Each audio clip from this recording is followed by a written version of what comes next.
జయ శ్రీమన్నారాయణ. నేను మీ icon astrologer Gattupalli Suresh Babu. మనకి ఈరోజు ఒక చిన్న విషయం మాట్లాడాలని చెప్పేసి వచ్చాను. అయితే ముఖ్యంగా ప్రతి ఒక్కరు కూడా గమనించవలసినటువంటి ఒక విషయం, గ్రహాల యొక్క స్థితిగతులు అవి మారుతూనే ఉంటాయి. ఎక్కడా కూడా గ్రహాలు అనేది ఆగిపోయి కానీ స్తంభించి కానీ ఉండవు. కాబట్టి గ్రహాలు స్థానాలు చలన చేస్తూ ఉంటాయి. వాటి పరిధిలో అవి వాటి కాలక్రమేణాగా ఏ టైంలో ఏ సమయంలో ఏ గ్రహం ఏ స్థానంలోకి వెళ్ళాలో ఆటోమేటిక్గా వెళ్తూ ఉంటుంది. దాన్ని మార్చేటువంటి యుక్తి కానీ దాన్ని మార్చేటువంటి శక్తి కానీ అయితే ఆస్ట్రాలజర్స్ దగ్గర గానో గురువు దగ్గర గానో పీఠాధిపతి దగ్గర గానో ఎవరి దగ్గర కూడా లేదు. ఆ గ్రహాల యొక్క మార్పు వలన మన మానవాళిలో కొంతమేర మార్పులు అయితే సహజంగా వస్తూ ఉంటాయి. ప్రకృతిలో మార్పులు అనేది గ్రహాల యొక్క స్థితిగతుల వలన వస్తూ ఉంటాయి. అందువలన మనకి ఏదో గండాలు వస్తున్నాయి, ఏదో జరిగిపోతుంది, ఏదో కోట్ల రూపాయలు నష్టపోతాము, గండాలు వచ్చేసి మనం అందరూ యాక్సిడెంట్లు పోతాము, అగ్ని ప్రమాదాలు అవుతాయి, ఫ్లైట్ యాక్సిడెంట్ అయింది. ఇవన్నీ కూడా ఇప్పుడు మనం ఒకటి గమనించుకోవాల్సిన విషయం. ముఖ్యంగా ఒకటి చెప్తాను. ఒక బస్సు ఉంటుంది, ఒక 50 నుంచి 60 మంది బస్సులో ఎక్కుతారు. ఈ బస్సులో ఎక్కిన వారికి మంచి శని భగవానికి అశుభ దృష్టి ఉంటుంది, దారిద్ర్యం ఉంటుంది. ఇతనికి రాహువుకు సంబంధించినటువంటి అశుభ దృష్టి ఉంటుంది. ఇతనికి గండం ఉంటుంది. ఓకేనా? ఇతనికి ఒక గండం ఉంది. ఈ గండం ఉన్న వ్యక్తి 60 మంది ఉన్నటువంటి బస్సులో లేదా 45 మంది ఉన్నటువంటి బస్సులోకి ఎక్కున్నాడు. ఎక్కున్నప్పుడు ఇతని డ్రైవర్ ఎవరైతే ఉన్నారో ఇతను బస్సు ఎక్కినటువంటి డ్రైవర్ కి శని భగవాన్ యొక్క అశుభ దృష్టి కాదు, శుభ దృష్టి బాగా ఉంది. అతనికి ఈ పూజలు యజ్ఞ యాగ హోమాలు జపతపాలు చేసుకోడు. తన వృత్తిని నమ్ముకొని ప్రతినిత్యము కూడా ప్రతి నిమిషము కూడా వృత్తికి నమస్కారం చేసుకొని, నా వెనక చాలా మంది ఉన్నారు, నేను చేసేటువంటి డ్రైవింగ్ చాలా పర్ఫెక్ట్గా ఉండాలి, జాగ్రత్తగా ఉండాలి, నా వెనక వాళ్ళు ముందు వాళ్ళు చాలా జాగ్రత్తగా వెళ్ళాలి, గమ్యానికి తీసుకెళ్ళాలి వీళ్ళందరని చెప్పి ప్రతిరోజు కూడా ఉదయించే సూర్యుడికి నమస్కారం చేసుకుంటాడు. తను ఎక్కినటువంటి వాహనానికి నమస్కారం చేసుకుంటాడు. చేసుకొని ఎక్కేసి మనస్ఫూర్తిగా తనకి ఆత్మ సంతృప్తితో మనస్ఫూర్తిగా తను ఉండి బస్సు డ్రైవ్ చేస్తూ ఉంటాడు. ఆ బస్సులో దారిద్ర్యం ఉన్నప్పటికీ కూడా ఎక్కడైతే గమ్యం ఉందో ఆ గమ్యానికి చేరువలోకి వెళ్తాడు. ఎందుకంటే తనకి నడిపేటువంటి డ్రైవర్కి అదృష్టం ఉంటుంది, లేదా పక్కన కూర్చొని అదృష్టం ఉంది కాదు. ఆ గండం అనేది తనకి తప్పిపోయింది. తను ఏం పూజలు హెగ్ర యాగాలు ఏం చేయడు. సేమ్ ఇదే స్టోరీ. అదే వ్యక్తి ఏదైతే శని భగవాన్ అశుభ దృష్టి, రాహుకేతువులు అశుభ దృష్టి, చాతపడి ఇప్పుడు బ్లాక్ మ్యాజిక్ వసీకరణ అన్ని అయిపోయేసి జాతకంలో చూసినప్పుడు గండం ఉంది అని చెప్పేటువంటి వ్యక్తికి అతను మునుపటి రోజున లేకపోతే మునుపటి మాసంలో అంటే వెనకపోయినటువంటి మాసంలో యజ్ఞ యాగ హోమ జప తప ఎన్నో రకాలటువంటి దానాలు ధర్మాలు ఎన్నో రకాలటువంటి పుణ్య కార్యక్రమాలు చేస్తున్నాడు. ఇదే బస్సు డ్రైవర్ సేమ్ ఇదే దానిలో ఉంటుంది. ఉండగా అతను గండాలు తప్పించుకోవడానికి చేసినటువంటి లక్షల రూపాయలు ఖర్చు పెట్టి యజ్ఞయాగాలు చేయించుకున్నాడు. ఈ వ్యక్తి దశలు బాగాలేని వ్యక్తి, నక్షత్రాలు బాగాలేని వ్యక్తి చేయించుకొని అదే బస్సు ఎక్కి ఉన్నాడు. ఇక్కడ ఉండే వాళ్ళకి సేమ్ అదే అదృష్టం ఉంటుంది. వాళ్ళు ఎలా ఉన్నారో అదే స్థితిగతుల్లో ఉంటారు. ఈ వ్యక్తి వెక్కగానే అంటే ఈ వ్యక్తి కూడా అదే బస్సులో ఎక్కుతాడు. ఆల్రెడీ పూజలు చేయించుకొని ఉన్నాడు. ముందుకు వెళ్ళగానే యాక్సిడెంట్ అయింది. ఆ ఒక్క వ్యక్తి తప్పనే కాదు, ప్రతి ఒక్కరికి యాక్సిడెంట్ అయింది, అందరికి కూడా దెబ్బలు తగిలినాయి. ఇప్పుడు మనం ఆలోచించాల్సింది ఏంటి విషయం? మనలో ఉన్నటువంటి కర్మ, మనలో ఉన్నటువంటి క్రామక్రోధాలు, మనలో ఉన్నటువంటి ఆ సమయము గడియలు తప్పించడానికి మన వంతు కాదు. ఎందుకంటే మనము ఏది చేసినా కూడా ఉపశమనం మాత్రమే చేసుకోవాలి. అలానే మనం చేసేటువంటి క్రియ ఏదైతే ఉందో అప్పు తీసుకొచ్చి చేయకూడదు. మనకి ఏదైతే మనకి వీలవుతుందో, మన దగ్గర రూపాయి ఉందా అంటే ఆ రూపాయికి సంబంధించినటువంటి దానాలు, ధర్మాలు, యజ్ఞ, యాగ, హోమ, జపాలు, తపాలు చేసే అవసరం లేదు. భగవంతుని యొక్క నామం దలుచుకుంటూ మనం చేసేటువంటి పుణ్యకార్యాలు చేసుకుంటూ ఉంటే సరిపోతుంది. ఒకరిని దూషించకుండా, ఎదుటి వాళ్ళని అనకుండా, మనకి ఏదైతే మంచి పని అనిపిస్తుందో ఎదుటి వారికి సహాయం చేయకపోయినా సరే మన బాధ్యత మనకి నచ్చినట్టు విధంగా ఉంటే సరిపోతుంది. అదేవిధంగా మనము చేయించిన యజ్ఞయాగాలు అతనికి ఏమైనాయండి? ఆ రోజు ఏమైపోతున్నాయి? అప్పు తీసుకొచ్చి మరీ చేశాడు, అప్పు మిగిలిపోయింది, అప్పు కట్టాల్సి వచ్చింది. ఎప్పుడు కూడా ఒకటి గుర్తుపెట్టుకోండి. ఇప్పుడు ఎందుకు చెప్పాల్సి వచ్చింది ఈ స్టోరీ అంతా అంటే, గుర్రం గుడ్డిదైనా దాన తప్పదు అన్నట్టుగా ఇక్కడ ఏమవుతుందంటే, మన యొక్క ఏదైతే గ్రహాల యొక్క స్థితిగతులు మనిషిని భయభ్రాంతుల్ని చేయవు, మనిషిని ఇబ్బంది పెట్టవు. ఎటువంటి పరిస్థితుల్లో, ఎటువంటి సంఘటనలో, ఎటువంటి సిచ్యువేషన్లో, ఎటువంటి పొజిషన్లో అయినా సరే అన్ని గ్రహాలు కూటమిగా ఏర్పడి ఒక స్థానంలో ఉన్నప్పటికీ కూడా మనుషుల యొక్క స్థితిగతులు కొంతమేర అటు ఇటు అవుతామో కానీ మనుషుల జీవితాలు నాశనం అవ్వవు, పటాపంచులు చెయ్యవు, జీవితాలు బొగ్గుపాలు చెయ్యవు, ఆ సూసైడ్ చేసుకునే పరిస్థితికి వెళ్ళవు, మరీ భూగిగా నువ్వు ఆ పాతాళలోకానికి వెళ్ళేలా చెయ్యవు ఏ గ్రహం కూడా మిమ్మల్ని. ప్రతి ఒక్కరు దీన్ని గమనించుకోండి. మీ యొక్క ఏదైతే మంచితనమో, ప్రజల యొక్క ఏదైతే అవసరమో, ప్రజల యొక్క భయాన్ని ఏదైతే ఉందో దాన్ని క్యాష్ చేసుకుంటున్నారు చాలా మంది గురువులు. ఇది కూడా గుర్తుపెట్టుకోండి చాలా మంది కూడా. ఇక్కడ మనం చూసుకున్నట్టయితే మార్చి 14వ తారీఖు మారినటువంటి రవి భగవానుడు. రవి భగవానుడిని మీ తరమో, నా తరమో, లేకపోతే ఇంకొకరి తరమో, మా పాత తరమో, మా ముంతాత తరమో అయితే కాదు మార్చడానికి.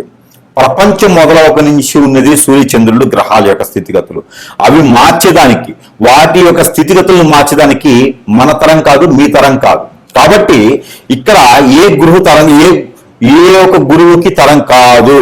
కాబట్టి గ్రహాల స్థితిగతులు మారినప్పుడు మనము నవగ్రహాల మండపానికి వెళ్ళేసి అభిషేక అర్చనలు చేయించుకుంటే సరిపోతుంది. నవధాన్యాలు తీసుకుని వెళ్ళి నవగ్రహాల మండపంలో వేస్తే సరిపోతుంది. శివాలయంలో అభిషేకం చేసుకుంటే సరిపోతుంది. ఎన్నో రకాలైనటువంటి ఆలయాలు ఉన్నాయి మనకి, ఎన్నో రకాల ప్రసిద్ధి చెందినటువంటి దేవస్థానాలు ఉన్నాయి. ఆ దేవస్థానంలో, ఆలయంలో దేవుడు అనేది వాడు ఒకడు ఉన్నారు. కాబట్టి ఆ దేవునికి చేసేటువంటి పూజలు కావచ్చు, అమ్మవారికి చేసేటువంటి కుంకుమచ్చలు కావచ్చు, స్వామివారికి నిర్వర్తించే నోములు ఉంటాయి, యజ్ఞాలు ఉంటాయి, యాగాలు ఉంటాయి, ఇవన్నీ ఉంటాయి. కానీ మన మనసుకి ఏదైతే ఇచ్చారనిపిస్తుందో అది చేయండి. అంతేగాని ఎవడో చెప్పినాడని చెప్పి భయభ్రాంతులు వేసి మీరు చేస్తారంటే మాత్రము ఖచ్చితంగా ఇబ్బంది పడి ఆ గురువులకి మీరు హిప్నాటిజం అయిపోతారు, లక్షల రూపాయలు నష్టపోతారు. మీరు ఆల్రెడీ వ్యాపారంలోనో, జాబులో లేకనో ఏదో సమస్యలతో కొట్టుమిట్లాడుతూ ఉంటే మళ్ళీ లక్షల రూపాయలు పెట్టి పూజలు చేస్తూ ఉంటే ఎట్లయితుంది? ఒకడు వస్తాడు కిరీటం పెట్టుకొని 11 ఉంగరాలు పెట్టేసి నడుముకి బెల్ట్ కూడా, అది వడ్రానం పెట్టుకొని వస్తాడు. వచ్చేసి నా దగ్గర స్టోన్లు తీసుకోండి మీకు అష్టైశ్వర్య ప్రాప్తి కలుగుతుంది అంటాడు. నేను 10 లక్షలు ఇస్తా, నెల రోజులు కాదు సంవత్సరం వెయిట్ చేస్తా, నన్ను చేయమని చెప్పండి. ఇలాంటివన్నీ బోగర్స్ మాటలు విని ఇబ్బంది పడకండి. మీరిచ్చే డబ్బులతో వాళ్ళు బాగుపడతారు తప్పితే మీరు బాగుపడేదానికి కానీ, మీరు ముందుకెళ్లేదానికి కానీ లేదు. స్వచ్ఛందంగా, ఇష్టంగా, అందరూ దేవుని మీద ప్రేమతో చేసేటువంటి గురువు లేరు. ఖచ్చితంగా మీరు అందరూ గుర్తుపెట్టుకోవాల్సిన విషయం ఏంటంటే, మిమ్మల్ని అందరినీ గురువులనే పేరుతో మోసం చేస్తున్నారు, వేషధారణతో మోసం చేస్తున్నారు.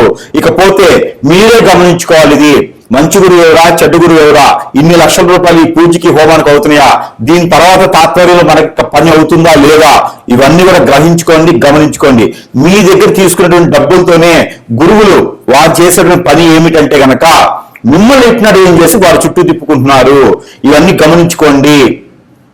మరొకటి, ఇక మార్చి 14వ తారీఖు మారినటువంటి రవి భగవానుడు. ఈ రవి భగవానుడు కుంభరాశి నుంచి మీనరాశికి వచ్చాడు. ఓకే, ఏమిటంటే అయితే మీనరాశి నుంచి ఏప్రిల్ 14వ తారీఖు మేషరాశిలోకి వస్తాడు. ఏంటి అయితే దీని వలన యజ్ఞాలు చేయాలి, హోమాలు చేయాలి, మీకు గండాలు ఉన్నాయి, ప్రాణభయం ఉంది. ఎవరు చెప్పాడు? ఏది పంపించమని చెప్పండి, ఎంతమందిని పంపిస్తారో? ఇవన్నీ కూడా బోగస్. మన జాతకంలో ప్రతి ఒక్కరికి శని బలం అనేది ఖచ్చితంగా ఉంటుంది. ఆ శని బలం పెంచడానికి ఎవరి తరం కాదు, తగ్గించడానికి ఎవరి తరం కాదు. గ్రహాల యొక్క స్థితిగతులు మారుతూ ఉంటాయి. అవి మారినప్పుడు శనీశ్వరుడి దగ్గరికి వెళ్ళేసి తైలాభిషేకం చేసుకోండి, సరిపోతుంది. అంతేగానక ఏదైనా మీరు దానం చేసేయండి, సరిపోతుంది. 10 మందికి అన్నం పెట్టండి, సరిపోతుంది. పేదవాళ్ళకి, పేద విద్యార్థులకి, వికలాంగులకి, అంగవైకల్యులకి, అలానే వృద్ధులకి ఎంతో మందికి ఉన్నారు, వారికి మంచి చేయండి. ఆరోగ్యం బాగాలేక ఎంతో మంది ఆన్లైన్ డబ్బులు లేక ఉండిపోయి ఉన్నారు, మరణించే వాళ్ళు ఉన్నారు, వారికి దానం చేయండి, అన్నదానం చేయండి, వస్త్రదానం చేయండి, అలానే మీరు ప్రాణదానం చేయండి, విద్య దానం చేయండి. అంతేగాని బోగస్ మాటలు చెప్పేటువంటి గురువుల్ని ఎప్పుడు కూడా మీరు నమ్మకండి. గురువుకి కాలికి నమస్కారం చేయకండి, గురువుకి పాదసేవ చేయకండి, గురువుకి పాదాలకు అభిషేకాలు చేయకండి. అది పాపం మనం కూడా చుట్టుకున్నటువంటిది. వాళ్ళు చేసేటువంటి ప్రతి కర్మకి, వారు చేసేటువంటి ప్రతి కర్మైనటువంటి విషయాలకి మనం పాపాలు కట్టుకోవాల్సి వస్తుంది. కాబట్టి మీరు అందరూ కూడా గురువుని ఇష్టపడండి, గురువు దగ్గరికి వెళ్ళండి. అంతేగానక మీకు ఇష్టం ఉంటే వెళ్ళండి, కానీ గురువులకి ఏ మాత్రం సేవ చేసినా కూడా ఆ పాపాలు, ఆ కర్మలు మనం చుట్టుకోవాల్సి వస్తుంది. దయచేసి అలాంటి చేయకండి. ఇకపోతే మార్చి 14వ తారీఖు మారినటువంటి రవి భగవానుడు, దాని వలన ఏదో శని భగవానుడు అష్టదిగ్బంధన అయిపోయినాడు, కదలకుండా అయిపోయినాడు అంటే ముందు నువ్వు బతకరు అయ్యా. అష్టదిగ్బంధనలు అయ్యి, కదలకుండా అయ్యి, ఆ తాళచలనం లేకుండా పోతే ముందు నువ్వు బతకాలి కదా. అసలు నీ బాడీలో శని ఉందో చూసుకో, అసలు నీ ఆయుష్ ఎక్కడ వరకు ఉందో చూసుకోలేదయ్యా. ముందు ఏ గురువుకి అని చెప్తున్నానో వార్నింగ్ ఇస్తున్నాను. ఇది జాగ్రత్తగా లేకపోతే మాత్రం ఖచ్చితంగా మిమ్మల్ని అందరూ మాత్రం ఏకి పాడేయడానికి కాదు, రోడ్డు మీద పెట్టి ఉడియడానికి కూడా సిద్ధంగా ఉంటాను నేను. ప్రతి ఒక్క గురువు గారు వార్నింగ్ పెట్టుకోవాలి. ఇది తర్వాత ఇంకో విషయం ఏంటంటే కనుక శని భగవానుడు ఏమవుతుందయ్యా, ఏదో చెప్తున్నారు, శని భగవానికి ఏమవుతుంది, ప్రాబ్లం ఏంది, ఈ సమస్య ఏమవుతుంది, మీకేమవుతుంది? శని భగవాన్ని మోసుకొచ్చి తీసుకొచ్చేవన్నా మళ్ళీ ఇంకో రాశి తీసుకొస్తారా? లేనప్పుడు ఎందుకయ్యా మీకు ఇవన్నీను? మీరు సంపాదించడానికి వేసేటువంటి వేషాలు ఇవన్నీను, నడుముకు అడ్డాలు పెట్టుకొని, ఎంట్రుకల తాళ్ళు పెట్టుకొని, త్రిశూలం పెట్టుకొని శివుళ్ళు అవ్వరు. ఓకేనా? తలపాగా పెట్టుకోగానే లేదా తలకి ముడేసుకోగానే మీరు సాధువులు అవ్వరు. కాబట్టి మీరు చేసే అన్ని తెలుసు. ప్రతి ఒక్కరు మాత్రం చెంటాడేస్తాను సమస్యలు అందులోను. ప్రజలకి మోసం జరిగితే మాత్రం ఒప్పుకునే ప్రసక్తి లేదు అందులోను. మరొక విషయం ప్రజలు గుర్తుపెట్టుకోండి, ఇలాంటి బోగస మాటలు విని హోమాలు, యజ్ఞాలు, యాగాలని చెప్పి వెళ్ళి డబ్బులు పాడు చేస్తున్నట్టు మాత్రము మిమ్మల్ని కాపాడే నాదుడు ఎవ్వడూ లేడు. శివుడి దగ్గరికి కాదు, మళ్ళీ ఆ శివుడి దగ్గరికే వెళ్ళాలి మీరు ప్రార్థన చేసుకుంటూ. మనకి శక్తి పీఠాలు, అలానే మనకి అష్టదిశ శక్తిపీఠాలు, అలానే మనకి ఎన్నో రకాలైనటువంటి దేవాలయాలు ఉన్నాయి. వాటన్నిటి దగ్గరికి వెళ్ళి పూజలు చేసుకోండి. ఆల్రెడీ నిర్మించిన దేవాలయాలని, మన పెద్దలు నిర్మించిన దేవాలయాలని, వాటన్నిటి దగ్గర పూజలు చేసుకోండి, సరిపోద్ది. కానీ ఎవడో వస్తాడు, దానికి దశమహావిద్యులు అని చెప్పేసి మందు మాంసం పెడతా అంటాడు, దరిద్రం ఉన్నప్పుడు వాడు మనుషులు అది ఇంకేమన్నా. వీళ్ళని గురువులుగా చెప్పుకోవాలి మనము. వీళ్ళని పూజించడం మళ్ళీ నేను మాట్లాడాల్సి వస్తాను ప్రజలకు. మళ్ళీను అందరూ కూడా చాలా జాగ్రత్తగా ఉండండి. ఇకపోతే 14వ తారీఖు మార్చి మాసంలో మారినటువంటి రవి భగవానుడి వల్ల శని భగవానుడికి వచ్చిన నష్టం లేదు, మనకి ప్రాణ భయాలు లేవు. ఆ శని వల్ల మనకేదో అయిపోతుంది అని కాదు. ఇలాంటి దరిద్రం ఉండకూడదు చెప్పుకునే గురువులు చేసేటువంటి పనికి, లేదంటే మన మీద వ్యసనంతో, రందితో, కుళ్ళుతో, కుతంత్రంతో మనం ఎదుగుతున్నామని ఇష్టం లేకుండా చేసేటువంటి హిప్నాటిజం, బ్లాక్ మ్యాజిక్, వశీకరణ, బాణముఖి, భానుమతి, యక్షిణి విద్యలు ఉంటాయి. ఇవి శని భగవానుడితో, రవి భగవానుడితో, లేకపోతే శుక్రుడితో, బుధుడితో, గురువుతో సంబంధం లేదు. దరిద్రం ఉండా కొడుకులే చేస్తారు, అలాంటి వారు చేపిస్తారు. మన ఎదుగుదల ఇష్టం లేకుండా మనం హఠాత్తుకుపోవాలి, మనం నాశనం అవ్వాలి, మనం అష్టదిబ్బత పాలవ్వాలి, మనం ఏ పని చేసినా ముందుకు వెళ్ళకూడదని చెప్పి చేపించేటువంటి వారు, చేసేటువంటి వారు, వారి వల్లనే మనం నష్టపోతున్నాము. వాటికి విరుగుగా మనం మంచి గురువు దగ్గరికి వెళ్తే వారికి సరైనటువంటి రీతిలో మనకి జరిగినటువంటి నష్టానికి ఆ సరైనటువంటి పద్ధతిలో చేసేటువంటి విధానం ఉంటుంది. ఇది అందరూ గమనించుకోవాలి సుమి. అంతే గనక ₹1,00,000 పెట్టి యజ్ఞయాగాలు, ₹1,00,000 పెట్టి కామాఖ్య దగ్గర పూజలు చేయించకూడదు. ఏదైనా ప్రేమపూర్తిగా వెళ్ళి చేయించుకోండి. అంతే గనక ఏదో గురువు చెప్పాడని హోమాలు చేయించడం కానీ, యజ్ఞాలు చేయించడం చేయకండి. దానివల్ల మీకు సరిగా చేసే నాదుడు లేడు. దానివల్ల చెప్తా ఉన్నాను, హోమాలకి నేను వ్యతిరేకం కాదు, కానీ సరిగా చేసే నాదుడు లేడు. కాబట్టి ఎవరు సరైన గురువు, ఎవరిని ఎంచుకోవాలి అని చెప్పేసి ఖచ్చితంగా మీరు దాన్ని చూసుకోండి. ప్రతి గురువు విప్లవం చేస్తున్నారు ఈ రోజుల్లో, గమనించుకుంటూ ఉండండి. ఇంకా చాలా ఉన్నాయి వెనక, అవన్నీ కూడా ఒకటోటిగా వస్తాయి బయటికి. ఎవడెవడు ఎక్కడ చేస్తాడో తెలుస్తుంది, అన్ని కూడా బయటకు వస్తాయి. కాబట్టి ప్రజలు అప్రమత్తంగా ఉండండి, జాగ్రత్తగా ఉండండి. ఈ తాలిబాన్స్ కన్నా కూడా చాపకన నీళ్ళ తయారయ్యారు గురువులు, డ్రగ్స్ కన్నా కూడా ఘోరంగా తయారయ్యారు వారు హిప్నటిజం. కాబట్టి ప్రజలు అప్రమత్తంగా ఉండండి. ఇక్కడ కుంభరాశిలో ఉండేటప్పటి గ్రహాలు కావచ్చు, రాహుతో ఉన్నటువంటి బుధుడు కావచ్చు, చంద్రుడు కావచ్చు, ఎవరున్నవారు మీకు ఒరిగే నష్టం లేదు, పోయే నష్టం లేదు. గ్రహాల వల్ల మీకు ఎప్పుడు కూడా ఏ ప్రాణ నష్టం కానీ, ఆస్తి నష్టం కానీ, అనుకో నష్టం కానీ, భార్య భర్త మధ్య దూరం కానీ, పిల్లల భర్త మధ్య దూరం కానీ, జాబ్ రాకపోవడం కానీ, ఇంకో సమస్య కానీ గ్రహాల యొక్క స్థితిగతుల వల్ల మీకు రావు రావు రావు. కాబట్టి మీరు అప్రమత్తంగా ఉండండి, గురువుల దగ్గర చాలా జాగ్రత్తగా ఉండండి. మీరు చేసేటువంటి ప్రతి క్రియ కూడా డబ్బులు పెట్టేసి లక్షల రూపాయలు వదిలించుకుని చేయకండి. ఆలయాలకు వెళ్ళండి, దేవస్థానానికి వెళ్ళండి, ప్రతినిత్యం దేవునికి కాపాడుకునేలా పూజించుకోండి, మీరు నమస్కారం చేసుకోండి, అర్చన అభిషేకాలు లాంటివి చేసుకోండి. ఇంకా కూడా కావాలంటే కూడా జపం చేసుకోండి. మీకు మీరుగా దేవస్థానంలోకి వెళ్ళి అమ్మవారికి, స్వామివారికి సమర్పించుకోండి ఏదైనా సరే. అలానే నవగ్రహాల చుట్టూ తిరగతండి. మీకు ఏ గ్రహ దోషం ఉన్నా పోతుంది, పటాపంచలైపోతుంది. అంతేగాని ఎక్కడో యజ్ఞాలు చేయించుకుంటే లక్షల రూపాయలు పెట్టి పోదు, కాదు, చేయదు. ప్రతి ఒక్కరు కూడా అప్రమత్తంగా అయితే ఉండాలని మనస్ఫూర్తిగా ఈ రోజు మీకు తెలియజేస్తున్నాను. దీన్ని కూడా తప్పు పెట్టాలంటే మాత్రం మీకన్నా దరిద్రులు ఇంకెవరు లేరని అర్థం. ఇది మనకి సింహరాశి. సింహరాశి వారికి శని భగవాన్ అశుభ దృష్టి ఉంది, కేతు భగవాన్ అశుభ దృష్టి ఉంది, అలానే గురు భగవాన్ అశుభ దృష్టి ఉంది. ఓకే, వాటికి ఏదైనా దానం చేస్తేనో, ఏదైనా పూజ చేస్తేనో, ఏదైనా నోము నోచుకుంటేనో, ఏదైనా వ్రతం నోచుకుంటే సరిపోతుంది. సత్యనారాయణ స్వామివారి వ్రతం నోచుకోండి, దత్తాత్రేయ స్వామివారికి అభిషేకం చేసుకోండి, పట్టు వస్త్రాలు సమర్పించుకోండి.